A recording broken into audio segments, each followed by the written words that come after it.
So my name is Carolina Scarton. I am a doctor in computer science. I work as a senior lecturer in natural language processing at the University of Sheffield. And I have been working for several years now on the area of analyzing disinformation and building tools to support journalists, fact-checkers, and more recently even police authorities on fighting and combating disinformation.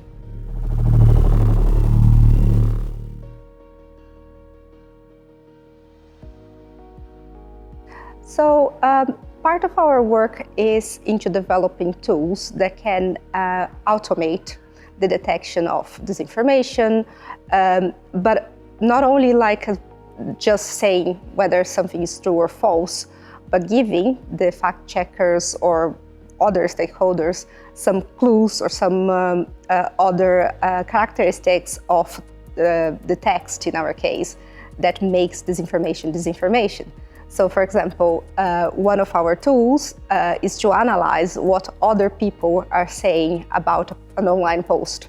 So if there is a lot of people going there and asking a lot of questions, sounding skeptical, or even bringing debunking, that's a nice tool for the journalists to have, and is a nice indication for them to look at it and say, oh yeah, there is a lot of people debunking, so potentially I should look at it. Another of our tools look into persuasion techniques, so how some techniques are applied in order to manipulate content. So we have connections with foreigner interference, so how other states try to manipulate the content online, and through several different techniques, like we can just obscure an entity, and then you change more or less how something is said, and there are other several techniques as well that people use. Our work is mainly on support the journalist, so we have no ambition of replacing a fact checker or a journalist. We understand that the final decision whether something is true or false needs to come from the human.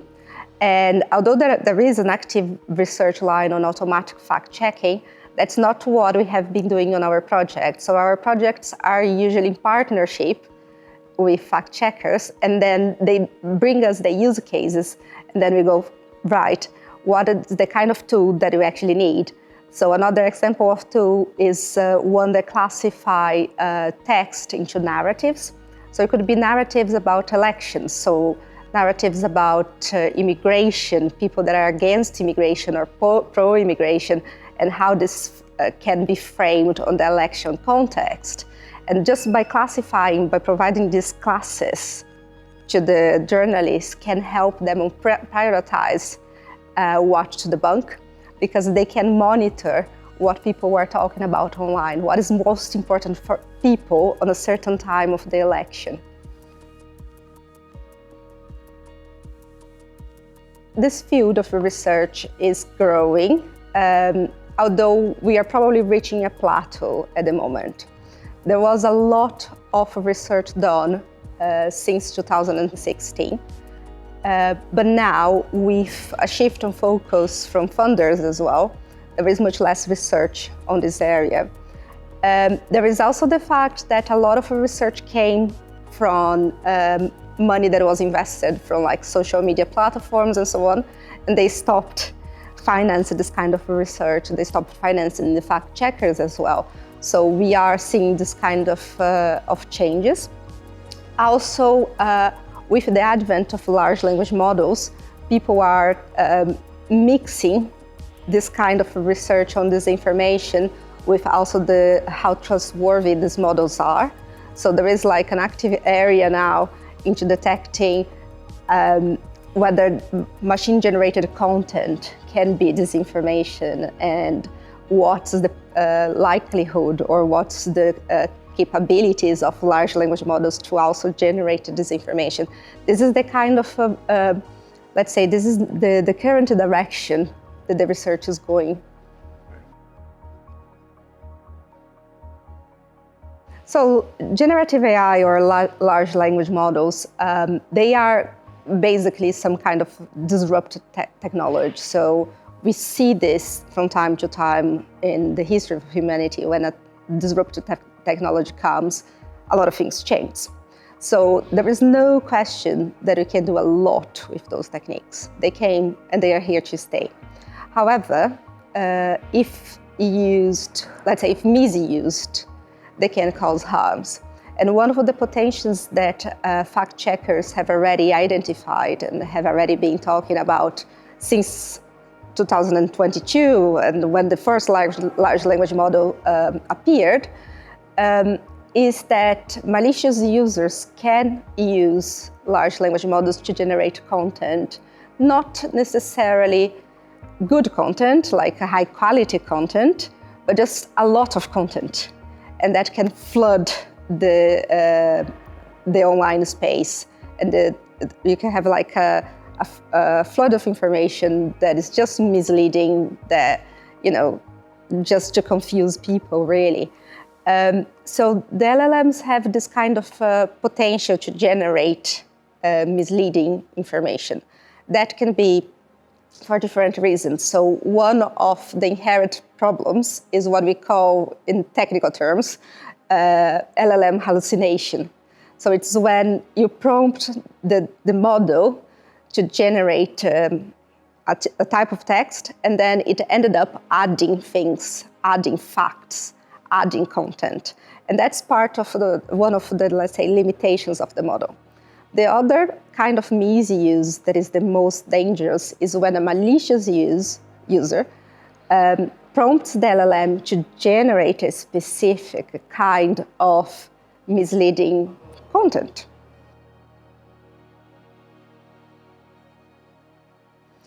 Well, the way the large language models work is, and as the name says, generative AI, is that you don't really have a deterministic output. So the output is always generated based on the prompt.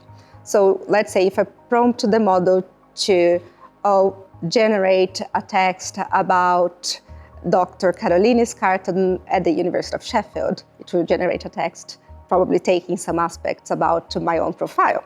If I go and say, generate an article about Dr. Carolina Scarton at the University of Sheffield, but also add aspects of her personal life.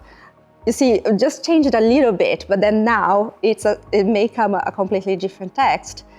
Some of our research, we also had the same prompt, but just asked the LLM to say, generate now a text for people on the boomer generation, or on the millennial generation, or people that are more left-wing, or people that are more right-wing.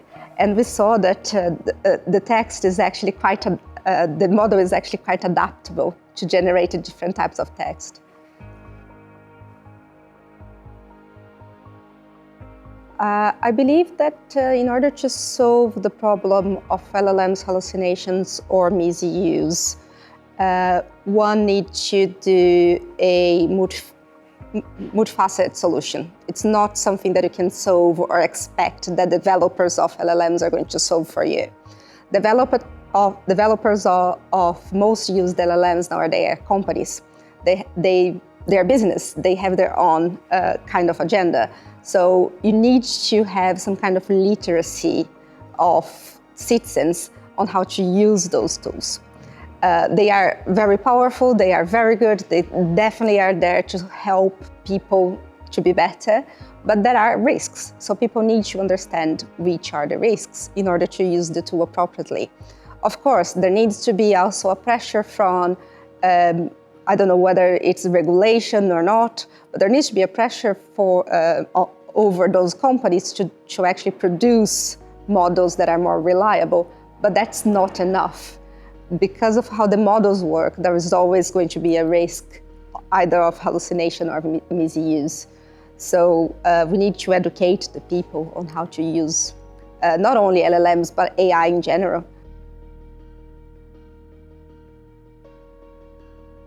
I believe LLMs can be used similar to Google or other, let's say, search engines to retrieve information.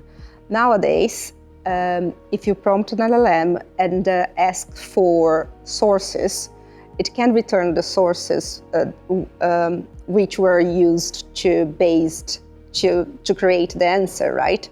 So always check the sources that are retrieved, because the LLM also has the capacity to generate sources. And that is, again, something inherent on the LLMs, because it always tries to generate something regardless of whether something is true or false. Based on the prompt, it's always going to try to generate a source just because you asked for one. So I think it is a matter of using it with care, the same way that you use Google. So when you go to Google to make a search on a topic, if you see that a website doesn't look very trustworthy, you probably don't go there to use it. So, or you don't trust too much on that information, you go try to find better sources. So I think it's the same way. So you need to look into the sources, always ask for a source, and then whether that source is reliable or not, humans are able to judge.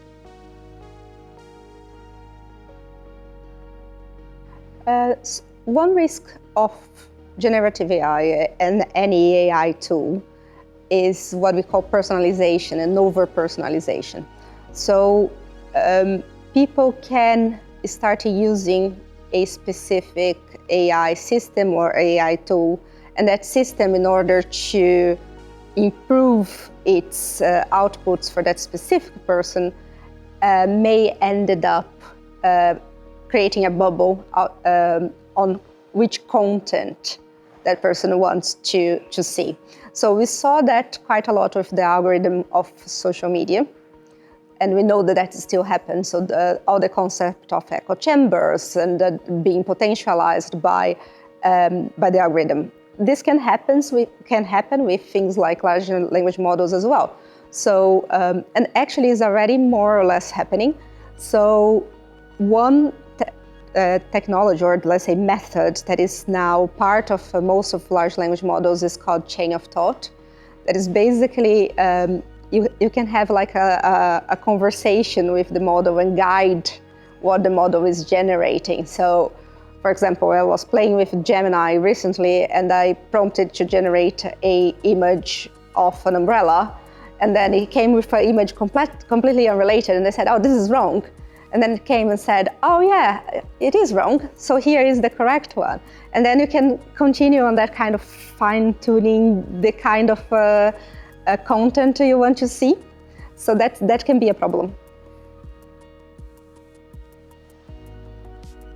Regarding AI literacy and technology literacy, I believe that we have a problem with certain generations and not as much with others. So, I don't know, Generation Z, Alpha, those people were born on where technology was already booming.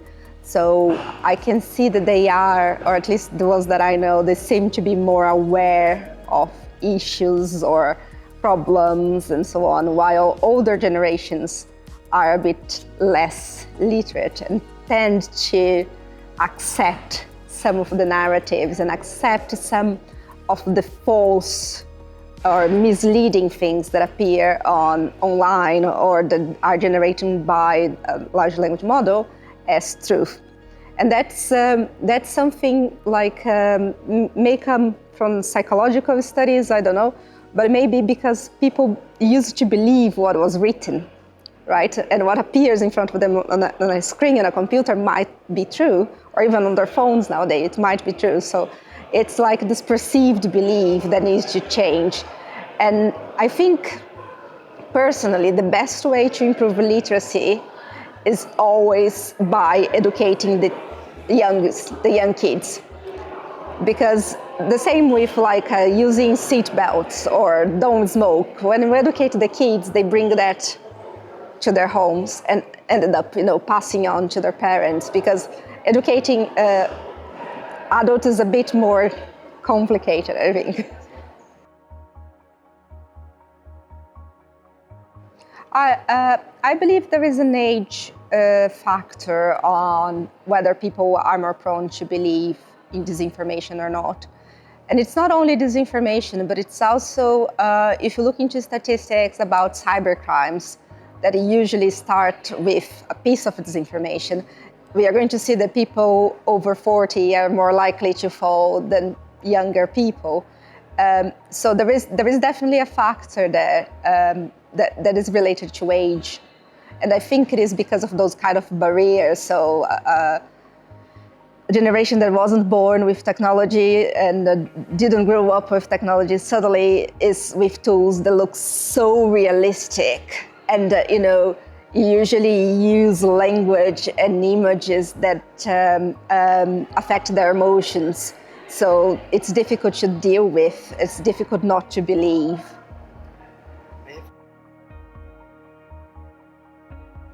AI, or let's say the new large language models are evolving in a direction where the reasoning mechanism inside it can start to developing experiments to develop conclusions, and that may lead to AI creating scientific research.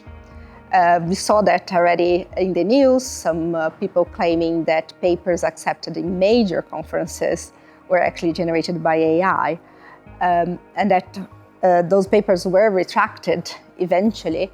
But honestly, I'm not sure whether some others that are accepted are not already, if not fully AI generated, but have a lot of AI content there.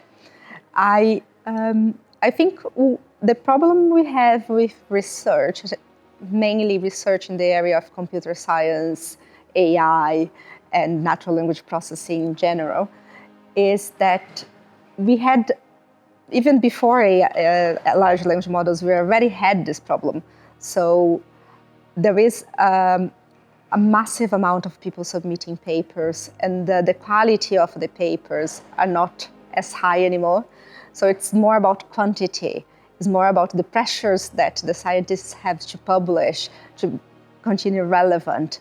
Before coming here today, I read an article about a scientist that has a company, and he claims he published over 100 papers in 2025, out of which 89 are going to be presented and are published on one of the main AI conferences. So 89 papers of the same author on the same conference. So I think we lost a bit of the rigor in science, at least on these fields, just because of the fast pace and so on. But I don't see the AI generation as being a cause of it. We were already there. So now the problem is just bigger because of AI generated content.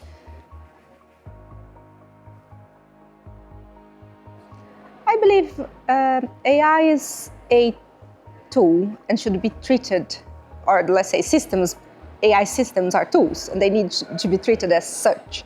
There is a lot of hype in the field about AI, and there is a lot of, and because of that, there is a lot of people that just accept it, and there is a lot of people that just is completely against it, just for the sake of, oh, it's scary and so on.